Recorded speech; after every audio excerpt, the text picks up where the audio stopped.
Maria nu credea în fantome. Cel puțin așa își spunea în timp ce pășea pe aleea plină de frunze care ducea spre casa de copii abandonată. Cumpărase proprietatea cu intenția de a o transforma într-un cămin pentru copiii cu nevoi speciale, la fel cum fusese ea însăși crescută într-un astfel de loc cu mulți ani în urmă. Casa stătea în picioare de peste un secol, zidurile ei de piatră și ferestrele înalte purtând povara timpului. Un gard ruginit înconjura terenul, iar în spatele clădirii se întindea o plajă pustie care dădea spre ocean.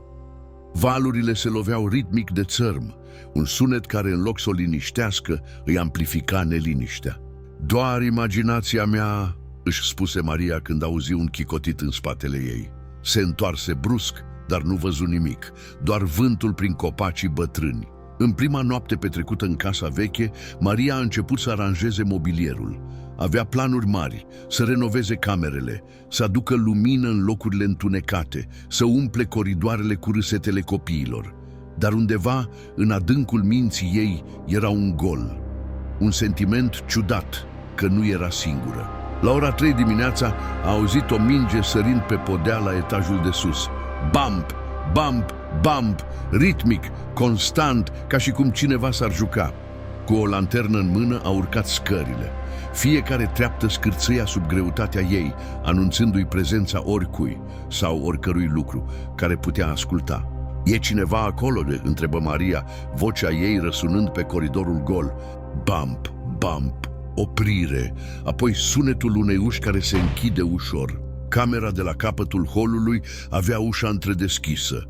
Maria o împinse, lumina lanternei tăind întunericul.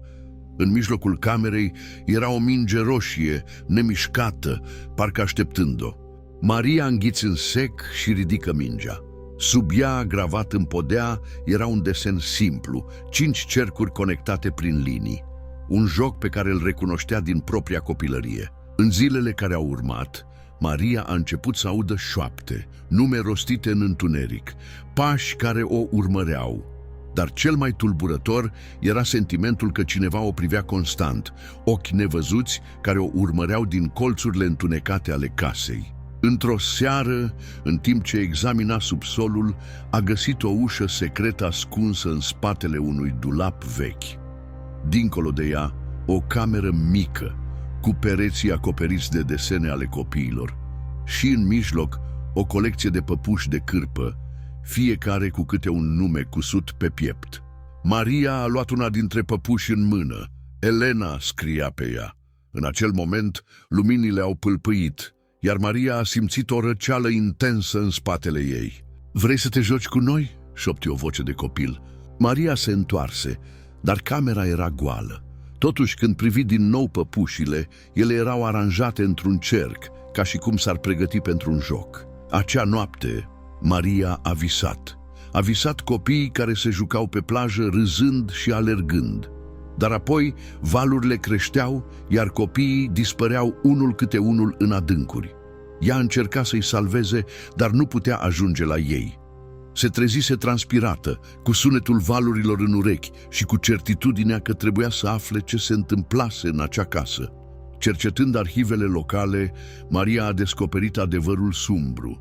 Cu 50 de ani în urmă, 7 copii de la orfelinat dispăruseră într-o furtună puternică. Corpurile lor nu fuseseră niciodată găsite.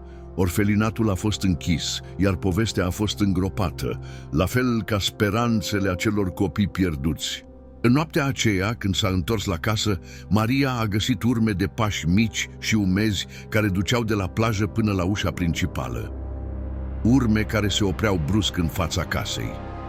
Inima îi bătea cu putere când a deschis ușa. În holul principal, 7 copii stăteau în cerc, ținându-se de mâini. Erau translucizi, ca niște umbre ale trecutului, dar zâmbetele lor erau reale, la fel și mâinile întinse spre ea. "Ne-ai găsit," spuse unul dintre ei. "Acum putem merge acasă?" Maria a înțeles atunci.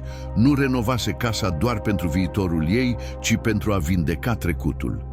Acești copii pierduți aveau nevoie de cineva care să-i găsească, care să le audă poveștile, care să-i ajute să găsească pacea. Da, șopti ea întinzând mâna către ei. Haideți să mergem acasă. În acea noapte, locuitorii din satul vecin au văzut 7 lumini mici ridicându-se de la casa veche și dispărând în cerul înstelat. Iar dacă cineva ar fi trecut pe lângă casă, ar fi putut auzi sunetul îndepărtat al râsetelor copiilor, ecouri ale unor suflete în sfârșit eliberate. Maria a rămas la casă și în timp a umplut-o cu copii adevărați, copii care aveau nevoie de o casă, de iubire. Iar uneori, în nopțile liniștite, când vântul sufla ușor și valurile mângâiau țărmul, ea putea jura că aude 7 voci care cântă împreună, veghind asupra noilor locuitori ai casei.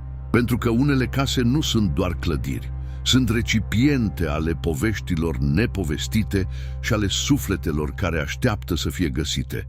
Iar Maria a învățat că uneori, pentru a ajuta pe cineva să treacă dincolo, trebuie mai întâi să-l asculți.